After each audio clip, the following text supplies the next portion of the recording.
जय भीम, वंदे मातरम। सभी बच्चों का मेरा नमस्कार।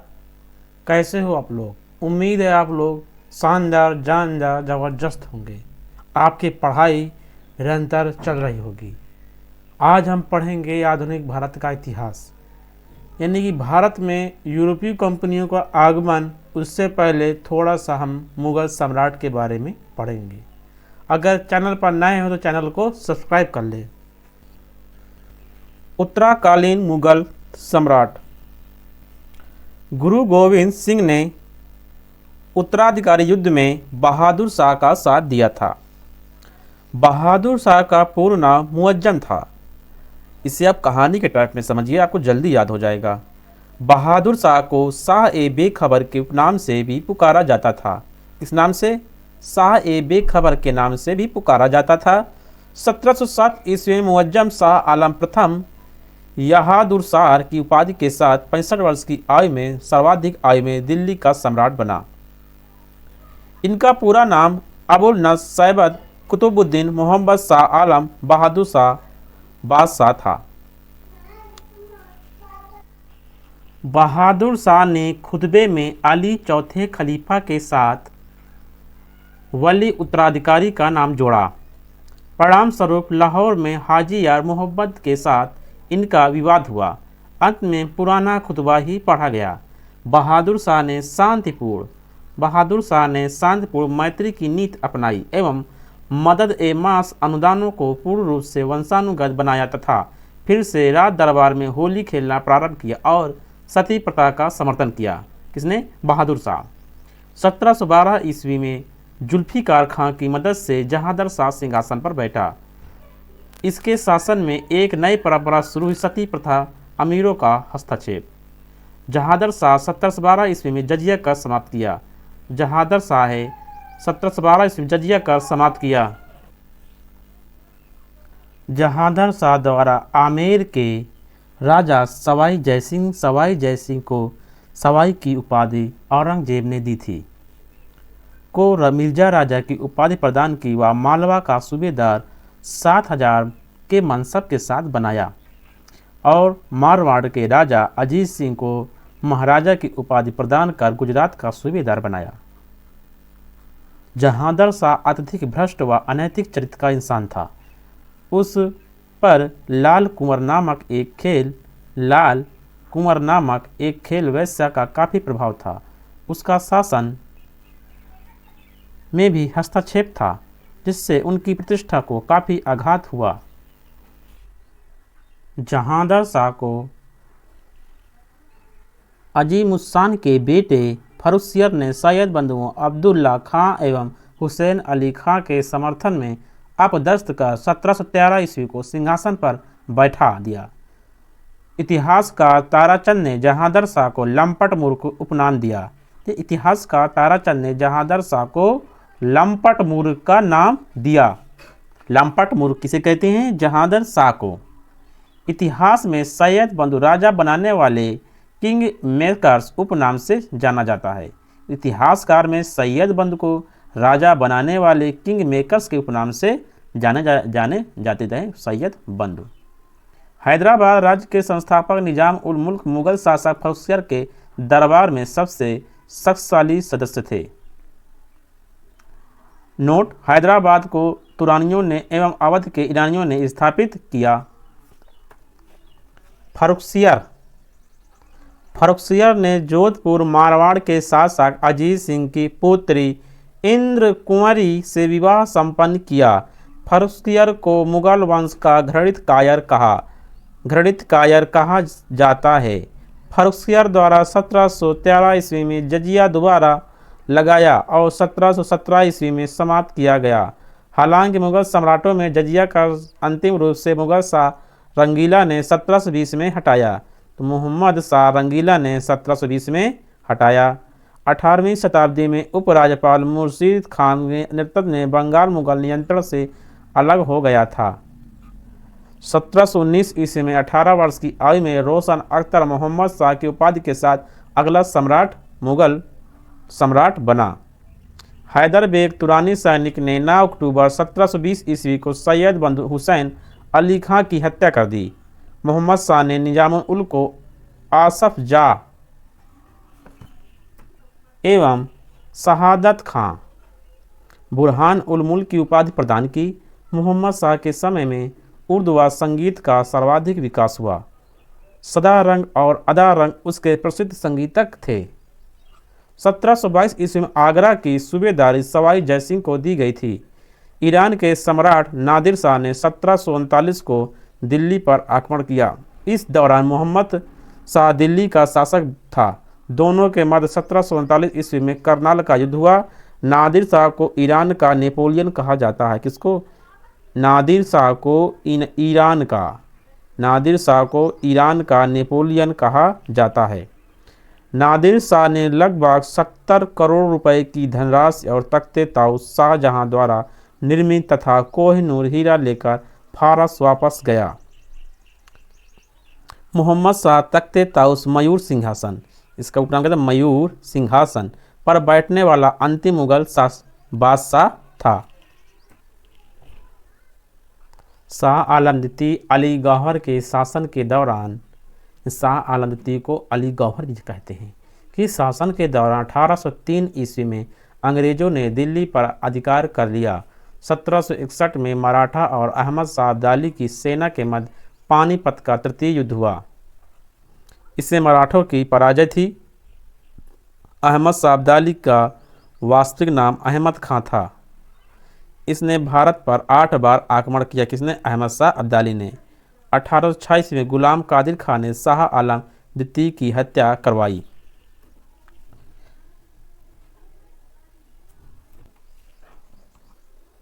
बहादुर शाह जफर अंतिम मुगल सम्राट था। 1857 ईस्वी क्रांति में भाग लेने के कारण अंग्रेजों द्वारा बहादुर शाह जफर को कैद कर रंगून भेज दिया। हीरा महल लाल किला स्थित बहादुर शाह जफर द्वारा बनवाया गया था। हयात बख्श बाग पी लाल किला दिल्ली में स्थित है। मुगल सम्राट का 1857 ईस्वी तक 200 वर्षों तक लाल किला निवास स्थान रहा। लगभग 200 वर्षों तक मुगलों से स्वतंत्र होने वाले राज्य एवं संस्थापक अवध शहादत खां, हैदराबाद चिनकिलिच खां, निजाम उल मुल्क आसफ जा, रुहेलखंड वीर दाऊद एवं अली मोहम्मद खां, बंगाल मुर्शीद कुली खां, कर्नाटक सादुतुल्ला खां, भरतपुर चूड़ामन एवं बदन सिंह, जयपुर सवाई जय सिंह, मैसूर हैदर अली। भारत के त्रिपुरा राज्य में मणिक वंश का शासन था। कहाँ? त्रिपुरा राज्य में मणिक वंश का शासन था। अब हम पढ़ेंगे भारत में यूरोपीय व्यापारी कंपनियों का आगमन जो था मेल पर लगा था। 1453 ईस्वी में कुस्तुनतुनिया पर तुर्कों का अधिकार हो जाने के कारण भारत और यूरोप के मध्य संपर्क स्थल मार्ग अवरुद्ध हो जाने के कारण भौगोलिक खोजों का प्रोत्साहन मिला। पुर्तगाल व स्पेन देश भौगोलिक खोजों में अग्रणी थे। पुर्तगाल राजकुमार हेनरी द नेविगेटर द्वारा समुद्र यात्राओं व भौगोलिक खोजों को प्रोत्साहित किया गया। भारत में 18वीं शताब्दी में शर्ट पतलून स्कर्ट और यूरोपी द्वारा लाया गया था। भारत में यूरोपीय व्यापारी कंपनियों के आगमन का क्रम पुर्तगाली आए, फिर डच, अंग्रेज, डैन, फ्रांसीसी। इसका शॉर्ट फॉर्म PDADF। पुर्तगाली, डच, अंग्रेज, डैन, फ्रांसीसी। भारत में यूरोपीय कंपनियां के स्थापना वर्ष। पुर्तगाली इधर देश है, इधर कंपनी स्थापना वर्ष। पुर्तगाली कंपनी का नाम जो था एस्टाडो द इंडिया। इसकी स्थापना 1498 में हुई थी। हॉलैंड की कंपनी थी वेरिंगदे ओस्ट इंडीसे कंपनी। इसकी स्थापना 1602 ईस्वी में हुई थी। England company east India company स्थापना वर्ष 1599। Denmark Danish east India company स्थापना वर्ष 1616 ईस्वी। फ्रांस की कंपनी कंपनी देश इंडिसे ओरिएंटेस 1664 ईस्वी में। Sweden company Swedish east India company स्थापना वर्ष 1731 ईस्वी में। अमेरिका के समुद्री मार्ग की खोज कोलंबस कोलंबस ने ऑस्ट्रेलिया के कैप्टन कुक ने तस्मानिया एवं न्यूजीलैंड की तस्मान ने केप ऑफ गुड होप दक्षिण अफ्रीका की बार्थोलोम्यू डियाज ने की थी। केप ऑफ गुड होप की खोज किसने की? दक्षिण अफ्रीका में ये स्थित है बार्थोलोम्यू डियाज ने। और कैप्टन कुक ने तस्मानिया एवं न्यूजीलैंड की खोज की जो कि ऑस्ट्रेलिया में है, और अमेरिका की खोज कोलंबस ने की। पुर्तगाली वास्को डिगामा ने 17 मई 1498 ईस्वी के भारत के पश्चिमी तट पर स्थित कालीकट, वर्तमान नाम कोझिकोड, बंदरगाह पहुंचकर भारत और यूरोप के मध्य नए समुद्री मार्ग की खोज की, ना कि भारत की, यानी भारत के समुद्री मार्ग की खोज की। आज भी एनसीईआरटी में दिए है भारत की खोज की। अरे भारत तो पहले से था, कोलंबस क्या खोजेगा? ये वास्को डिगामा क्या खोजेगा? जो कि गलत है, यानी भारत के समुद्री मार्ग की खोज की। वास्को डिगामा के बाद 1500 ईस्वी में दूसरा पुर्तगाली यात्री पेट्रो अल्वेज कैम्ब्रेज कालीकट भारत आया। इनके द्वारा 1505 ईस्वी में श्रीलंका की खोज की गई। श्रीलंका की खोज किसने की? पेट्रो अल्वेज कैब्रेल ने। 1503 ईस्वी में अल्फांसो दा अल्बुकर्क द्वारा कोचीन में दुर्ग किला बनवाया, जो भारत में प्रथम यूरोपीय दुर्ग भी था। पुर्तगालियों द्वारा 1503 ईस्वी में कोचीन में अपनी प्रथम कोठी फैक्ट्री की स्थापना की एवं अपनी दूसरी फैक्ट्री 1505 ईस्वी में कन्नौर में स्थापित की थी। यानी कि कोचीन में प्रथम फैक्ट्री पुर्तगालियों ने स्थापित की और कन्नौर में दूसरी कोठी स्थापित की। फ्रांसिस्को दा अल्मेडा 1505-1509 भारत में प्रथम पुर्तगाली वायरस बनकर आया। यानी भारत का प्रथम पुर्तगाली वायसराय कौन था? फ्रांसिस्को दा अल्मेडा। इसने ब्लू वाटर पॉलिसी, शांति जल की नीति अपनाई। 1509 ईस्वी में अल्फांसो दा अल्बुकर्क को पुर्तगालियों का वायसराय नियुक्त किया। इसको भारत में पुर्तगाली वायसराय का वास्तविक संस्थापक माना जाता है। किसको? अल्फांसो दा अल्बुकर्क को। बारबोसा ने अल्बुकर्क को दुभाषीय के रूप में कार्य किया। इसने 1510 में बीजापुर के शासक यूसुफ आदिल शाह से गोवा की लड़ी और गोवा जीत लिया। किससे? यूसुफ आदिल शाह से। किसने? अल्फांसो दा अल्बुकर्क ने गोवा को जीत लिया। किससे? यूसुफ आदिल शाह से। इनक्विजिशन पुर्तगालियों द्वारा स्थापित धार्मिक न्यायाधिकरण थे। पुर्तगाली खुद को सागर का स्वामी कहते थे। अल्बुकर्क ने गोवा में सती प्रथा पर प्रतिबंध लगा दिया। वायसराय नीनो डी कुन्हा 1529 से 1538 ईस्वी द्वारा 1530 ईस्वी में कोचीन के स्थान पर गोवा को राजधानी बनाया। पुर्तगालियों ने हिंद महासागर में कार्टर्स पद्धति आर्मेड काफिला को अपनाया। पुर्तगालियों द्वारा हिंद महासागर में जहाज़ों को जारी आज्ञा पर कॉर्ड्स कहलाते थे। यानी जहाज़ों को जो आज्ञा पर तब से हम कहते कॉर्ड्स कहलाते थे। आस्तादो दा इंडिया पुर्तगाली कंपनी का नाम था। सन थॉमे दक्षिणी अफ्रीका तट पूर्वी तट पर पुर्तगालियों की एकमात्र बस्ती थी। भारत में तंबाकू की खेती, जहाज निर्माण पुर्तगालियों ने शुरू किया। पुर्तगालियों द्वारा 1556 ईस्वी में गोवा में प्रथम प्रिंटिंग प्रेस की स्थापना की। कब? 1556 में। पुर्तगालियों ने भारत में गोथिक स्थापित शैली की शुरुआत की। केंद्र शासित प्रदेश दादर और नगर हवेली 1954 ईस्वी तक पुर्तगाली उपनिवेश था। 2 अगस्त 1954 को स्वतंत्रता मिली। 1961 में भारत संघ में गोवा का मुक्त कराने के लिए 18 दिसंबर 1961 को भारतीय सेना ने ऑपरेशन विजय चलाया। गोवा में 19 दिसंबर 1961 को गोवा दमनदीव को मुक्त करवा दिया गया। पुर्तगाली शासन को समाप्त करने वाले इंस्ट्रूमेंट ऑफ सरेंडर पर हस्ताक्षर किए गए। गोवा के चर्चों और कॉन्वेंट को पुर्तगालियों द्वारा बनाया गया। डच हॉलैंड पुर्तगालियों के तत्काल बाद डच लोग भारत आए। पहला डच यात्री कॉर्नेलिस डी हॉटमैन कॉर्नेलिस डी हॉटमाइन 1556 ईस्वी में भारत के पूर्व सुमात्रा पहुंचा। सुमात्रा कहाँ है? इंडोनेशिया में।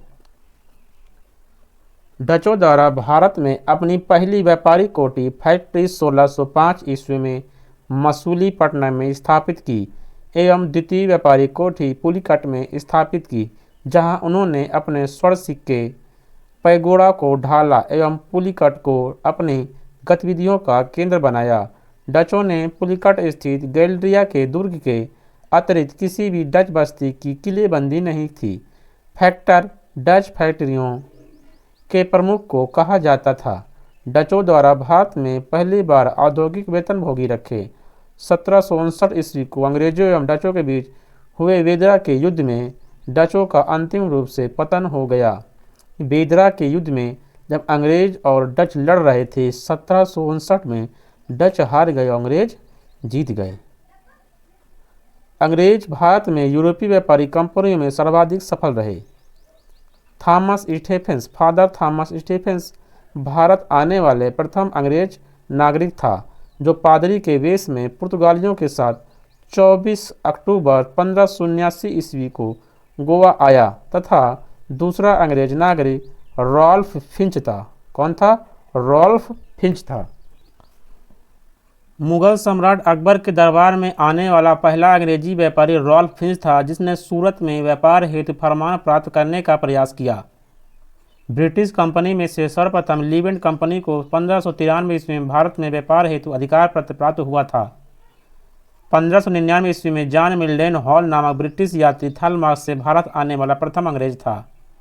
24 सितंबर 1599 ईस्वी अंग्रेज ईस्ट इंडिया कंपनी की स्थापना हुई, जिसे 31 दिसंबर 1600 ईस्वी में महारानी एलिजाबेथ प्रथम ने पूर्व के साथ व्यापार हेतु 15 वर्षों का अधिकार पत्र प्रदान किया, जिसे बाद में जेम्स प्रथम ने 1609 ईस्वी में अनिश्चित काल हेतु बढ़ा दिया तथा साथ ही यह प्रावधान भी किया कि इसका 2 वर्ष की पूर्व सूचना देकर समाप्त भी किया जा सकता है। ईस्ट इंडिया कंपनी का आरंभिक नारा था भूभाग नहीं व्यापार।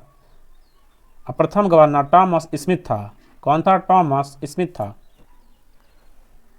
भारत आने वाला कंपनी का प्रथम जहाज हेक्टर था, जिसने हॉकिंस 24 अगस्त 1608 ईस्वी को लेकर पहुंचा।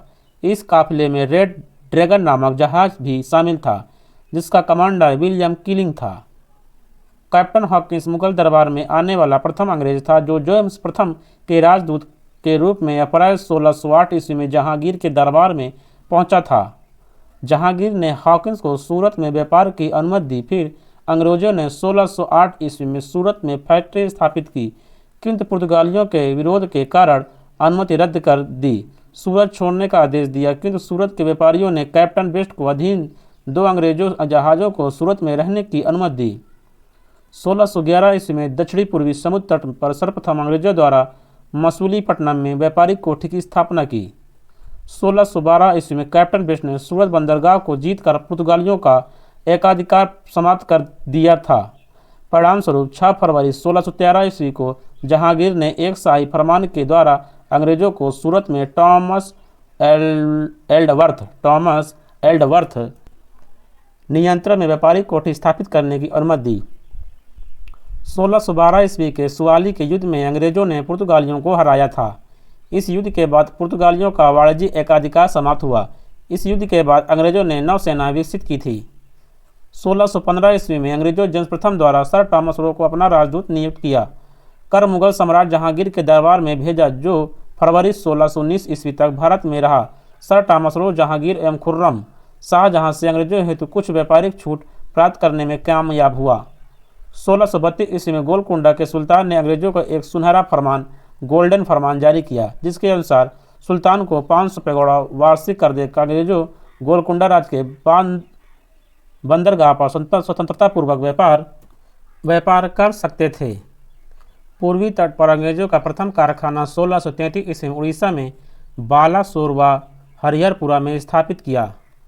1639 ईस्वी में फ्रांसिस डे नामक अंग्रेज ने चंद्रगिरी के राजा वरमेला वेंकटप्पा से मद्रास पट्टे पर लिया तथा यहाँ 1641 ईस्वी में अंग्रेजों ने फोर्ट सेंट जॉर्ज नामक किला बनाया, जो भारत में अंग्रेजों का प्रथम किला प्रथम प्रेसिडेंसी थी। फ्रांसिस डी को ही मद्रास का संस्थापक माना जाता है। फ्रांसिस डी को मद्रास का संस्थापक माना जाता है। 1651 ईस्वी में शाहसुदा से अनुमति प्राप्त कर ब्रिजमैन द्वारा बंगाल में 1652 ईस्वी में हुगली नामक स्थान पर बंगाल के प्रथम अंग्रेज कारखाने की स्थापना की। बंगाल के सूबेदार शाहसुजा ने 1651 ईस्वी में एक अंग्रेज डॉक्टर बॉटन के द्वारा अपने हरम की एक स्त्री का उपचार करने पर एक निशान विशेष फरमान द्वारा 3000 रुपये वार्षिक कर के बदले बंगाल में व्यापार का विशेषाधिकार प्रदान किया। 1661 ईस्वी में पुर्तगाल की राजकुमारी कैथरीन ब्रेगोंजा का विवाह ब्रिटेन के चार्ल्स द्वितीय से संपन्न हुआ। पुर्तगाल द्वारा चार्ल्स द्वितीय को बम्बई दहेज में दिया गया। 1668 ईस्वी में चार्ल्स द्वितीय ने 10 पाउंड के वार्षिक किराए पर बम्बई को ईस्ट इंडिया कंपनी को दे दिया गया। 1687 ईस्वी में अंग्रेजों ने पश्चिमी तट पर मुख्यालय बम्बई को अपना बनाया, जो कि पहले सूरत था। गिरोल्ड ओंगियार 1669 से 1677 ईस्वी सूरत का प्रेसिडेंसी एवं बम्बई का द्वितीय ने बम्बई शहर की स्थापना की। ऑक्सीडेंट बम्बई का पहला गवर्नर था। विलियम हेजेज बंगाल का प्रथम अंग्रेज गवर्नर था। 1698 से 99 ईस्वी बंगाल के सूबेदार अजीमुस्सान की अनुमति प्राप्त के बाद कंपनी ने जमींदार इब्राहिम खां से 1200 रुपये में तीनों गांवों गोविंदपुर, सुतनाती व कालीकाता की जमींदारी खरीद के इनको मिलाकर आधुनिक कलकत्ता की नींव 1699 ईस्वी में जॉर्ज चार्नक द्वारा डाली गई व सम्राट विलियम तृतीय के नाम पर फोर्ट विलियम के किले का निर्माण करवाया। 1775 ईस्वी में जॉन सरमन के नेतृत्व में एक ब्रिटिश दूत मंडल व्यापारिक रियायतें प्राप्त करने हेतु मुगल बादशाह फर्रुखसियर से मिला। फर्रुखसियर द्वारा 1717 ईस्वी में फरमान दस्तक जारी कर बंगाल में 3000 रुपये वार्षिक कर के बदले में कंपनी के व्यापार को सीमा शुल्क से मुक्त प्रदान की गई। इस फरमान को कंपनी का मैग्ना कार्टा कहा है। इंग्लिश ईस्ट इंडिया कंपनी को जॉन कंपनी के नाम से भी जाना जाता था। Calcutta British east India company का मुख्यालय था। ब्रिटिश ईस्ट इंडिया कंपनी की स्थापना के दौरान भारत का मुगल सम्राट अकबर था, किंतु भारत में प्रथम ब्रिटिश फैक्ट्री की स्थापना के दौरान सम्राट जहांगीर था। डनिश डेनमार्क की ईस्ट इंडिया कंपनी 1616 ईस्वी में स्थापित हुई। इसने 1620 ईस्वी में प्रथम डेनिश व्यापारिक समझौते के द्वारा त्रिकोवाबार तमिलनाडु में एवं 1676 ईस्वी में सेरामपुर बंगाल में अपनी व्यापारिक कोठी स्थापित की। सेरामपुर डेनमार्क की कंपनी का प्रमुख केंद्र व मुख्यालय था। 1745 ईस्वी में डेनमार्क ने अपनी भारतीय वाणिज्यिक कंपनी को अंग्रेजों को बेच दिया। फ्रांसीसी कंपनी यूरोपीय कंपनी में सबसे अंत में भारत आई। 1668 ईस्वी में फ्रांसिस कैरो फ्रंकी और कैरोन द्वारा सूरत में अपने पहले फ्रेंच व्यापारिक कारखाना स्थापित किया। 1669 ईस्वी में मैकोरा ने गोलकुंडा के सुल्तान से आज्ञा प्राप्त कर मसूलीपट्टनम में दूसरी फ्रेंच फैक्ट्री स्थापित की। बंगाल के तत्कालीन नवाब इब्राहिम खान ने 1673 ईस्वी में हुगली नदी के किनारे चंद्रनगर स्थापित किया था। फ्रांसीसी व्यापारिक कंपनी ने 1673 ईस्वी में पौंडचेरी ने अपने ठिकाने बनाए। 1674 ईस्वी फ्रैंको मार्टिन ने पौंडचेरी नामक तीसरी फ्रेंच बस्ती बसाई एवं पौंडचेरी में फोर्ट लुई का निर्माण भी किया। फ्रैंको मार्टिन पौंडचेरी का प्रथम गवर्नर बना। फ्रांसीसी कंपनी का मुख्यालय पौंडचेरी था। डुप्ले 1741 से 42 में पौंडचेरी का गवर्नर बना, किंतु वह पहले चंदनगर का गवर्नर था। डुप्ले प्रथम व्यक्ति था जिसने भारत में यूरोपीय साम्राज्य उपनिवेश की नींव रखी। उसने प्रथम बार यूरोपीय सेना को भारतीय खर्च पर भारतीय राज दरबार में नियुक्त करवाया। 1746 से 1761 ईस्वी के मध्य 3 आंग्ल फ्रांस युद्ध कर्नाटक युद्ध हुए। प्रथम आंग्ल फ्रांस युद्ध 1746 से 1748 ईस्वी में ऑस्ट्रिया के उत्तराधिकारी के युद्ध से प्रभावित था, जो 1748 ईस्वी में एला सापल की संधि द्वारा ऑस्ट्रिया का उत्तराधिकारी युद्ध समाप्त हुआ और इसी संधि के तहत प्रथम आंग्ल फ्रांस युद्ध समाप्त हुआ। दूसरा आंग्ल फ्रांस युद्ध 1749 से 1754 ईस्वी में हुआ। इसमें फ्रांसीसी गवर्नर डुप्ले की पराजय हुई। उसे भारत में वापस बुलाकर उसकी जगह पर गोडहू को अगला फ्रांसीसी गवर्नर बनाया गया। पौंडीचेरी की संधि जनवरी 1755 ईस्वी के साथ युद्ध विराम हुआ। तीसरा आंग्ल फ्रांस युद्ध 1756 से 1763 के बीच हुआ, जो 1756 ईस्वी में संपन्न हुए सप्तवर्षीय युद्ध का एक अंश था। पेरिस की संधि होने पर यह युद्ध समाप्त हुआ। 1760 ईस्वी में ब्रिटिश सेना द्वारा सर आयरकोट के नेतृत्व में वांडीवास की लड़ाई में फ्रांसीसियों को बुरी तरह पराजित किया। भारत में फ्रांसीसियों की प्रथम कोठी फ्रैंको कैरो के द्वारा सूरत में 1668 ईस्वी में स्थापित की गई।